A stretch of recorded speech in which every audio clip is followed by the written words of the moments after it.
Meu pai me colocou pra orar de joelho no milho por 3 horas, por um motivo que foi tão grave que depois ele foi preso. Eu morava numa cidade muito pequena e nessa cidade o fanatismo religioso era algo absurdo. E o meu pai, ele sempre foi muito religioso, ao ponto de que se pedissem a casa, a aliança, tudo que a igreja pedia, ele dava. E a nossa cidade, ela era tão pequena, ela era tão novinho que tinha uma igreja, né, tinha basicamente uma católica e uma evangélica. E o meu pai, ele era evangélico, daqueles crentes bem fervoroso mesmo. Só que isso nunca foi um problema. Eu fui criada dentro da igreja, o meu pai, ele sempre foi um homem muito bom.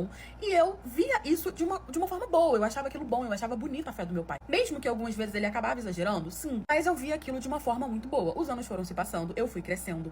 E aí entrou um novo pastor, né, na nossa igreja. Porque o pastor da minha igreja, né, dessa igreja que nós seguíamos, ele faleceu. Ele já era um senhor, né, a esposa dele também era uma senhora. E ele faleceu. E esse pastor que entrou, ele era um pastor de outra cidade. Ele veio morar na nossa cidade, começou a frequentar. E nós já conhecíamos ele. Então ele estava sempre ali do lado do nosso pastor, ajudando. E quando o nosso pastor morreu, ele tomou o lugar do nosso pastor, né? Ele entrou como pastor e tal, foi decidido que ele ficaria. A igreja ficou muito triste, né, com a morte do pastor, foi uma situação, assim, muito difícil. Mas aos poucos nós fomos superando. Eu lembro que eu era bem nova, então, tipo, eu não tinha muita noção, mas eu lembro de ver o meu pai muito triste. Nós continuamos frequentando a igreja, nós continuamos fazendo tudo certinho, tudo bonitinho. O novo pastor era muito bom também, só que ele era mais novo. E aí eu comecei a reparar que a minha mãe, ela passou a ficar menos tempo dentro de casa. E começou a chegar ao ponto de a minha mãe não dormir em casa. Eu achava isso muito estranho, mas eu não falava nada, porque o meu pai falava que a minha mãe estava orando. Eu tinha 12 anos, né, quando a minha mãe começou a dormir fora de casa. Quando eu fiz 13 anos, o pastor foi visitar o meu pai. Eles ficaram horas conversando, até que ele foi embora. O meu pai entrou no meu quarto e disse que precisava conversar comigo. Eu te comento pra parte 2.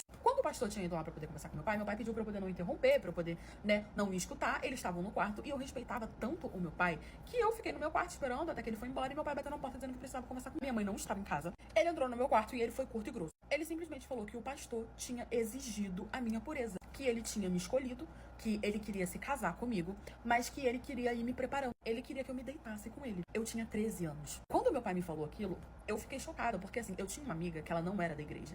A gente era da mesma escola e ela me explicava muita coisa, porque o meu pai e a minha mãe, eles me escondiam tudo. Então, basicamente, eu sabia de tudo um pouco porque essa minha amiga me explicava. E eu sabia o quão isso era sério, né? Porque eu era da igreja. Eu queria me guardar pro meu marido. Eu não queria me casar com o pastor porque ele estava prometendo casamento, mas ele já queria começar a me preparar, a me usar. Quando meu pai aceitou, porque o meu pai aceitou, porque ele era muito fanático. Meu pai era tipo de pessoa que ele venderia a casa para dar pra igreja. Ele vendeu a aliança dele de casamento com a minha mãe para poder dar pra igreja. Ele realmente era muito dedicado à igreja. Eu, com 13 anos, né, falei que eu não aceitaria, falei que eu não queria conhecer ele, falei que eu não queria me casar com ele e que eu não queria começar a ser preparada por ele. E aí meu pai falou que eu tinha que aceitar, que eu não tinha escolha, que eu não tinha opção, que pra ele era uma honra que eu me casasse com um pastor, que não existia a opção de eu dizer não. Eu falei que não ia aceitar, que eu não ia me casar com ele, que isso era um absurdo, que ele não podia escolher com quem eu ia me casar, que os tempos não eram antigos como antes. Eu basicamente comecei a falar, meio que me revelar, e o meu pai ficou assustado porque eu nunca tinha feito isso. Porque ele achou que eu era inocente, só que eu era entendida das coisas. Ele me pegou pelo braço, né, saiu me puxando,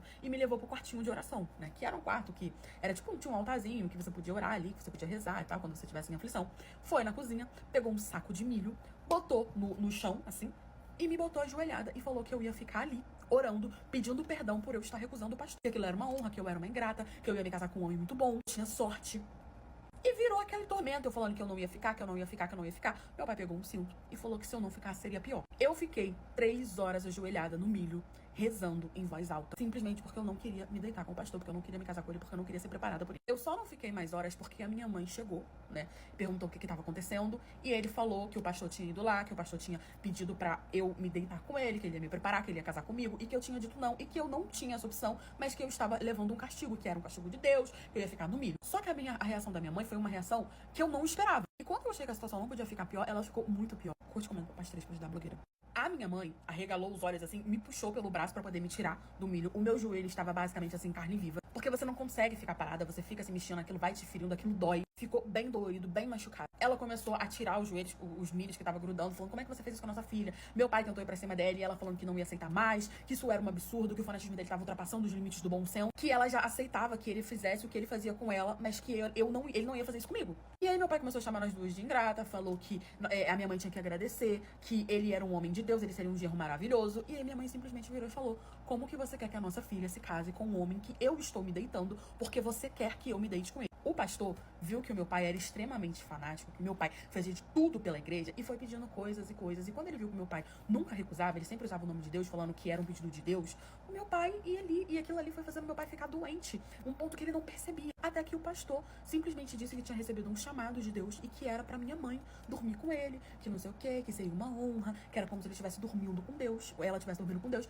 E o meu pai acreditou. O meu pai deixou. O meu pai aceitou que a minha mãe fosse. A minha mãe não queria, mas o meu pai falava pra ela que ela ia e pronto. Ela não tinha opção, porque era um pedido de pastor, vindo de Deus, que Deus é